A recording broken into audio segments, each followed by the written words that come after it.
मार्बलिनियम जैसा कि इसके नाम से ज़ाहिर होता है कि ये जो मीज़ल्स हैं ये उसका जो है वो नसोड़ है। और अगर इसको मतलब जो खसरा है कि जो इलामात हैं या खसरा अगर बच्चों को हो जाए और अगर बेलाडोना जो है उसके साथ इसको मतलब है कि अल्टरनेट करके यानी अदल बदल करके दिया जाए और बेलाडोना भी 3x जो पोटेंसी है उसमें, तो ये शुरू से लेकर आखिर तक जो है वो पेशेंट को बिल्कुल मुकम्मल शिफाना मतलब शफायाब करने में माउन साबित होती है।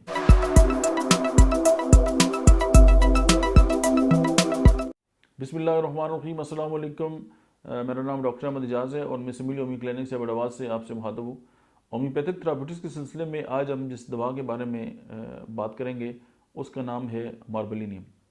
मार्बलिनियम जैसा कि इसके नाम से ज़ाहिर होता है कि ये जो मीज़ल्स हैं ये उसका जो है वो नसोड़ है। और अगर इसको मतलब जो खसरा है कि जो इलामात हैं या खसरा अगर बच्चों को हो जाए और अगर बेलाडोना जो है उसके साथ इसको मतलब है कि अल्टरनेट करके यानी अदल बदल करके दिया जाए और बेलाडोना भी 3x जो पोटेंसी है उसमें, तो ये शुरू से लेकर आखिर तक जो है वो पेशेंट को बिल्कुल मुकम्मल शिफाना मतलब शफायाब करने में माउन साबित होती है।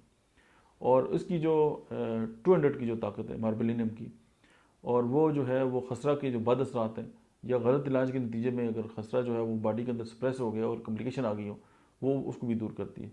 और वबा के दौरान जो है वो हिफ्ज़ मातकद्दम के तौर पे आप मार्बलिनियम को जो है वो इस्तेमाल कर सकते हैं।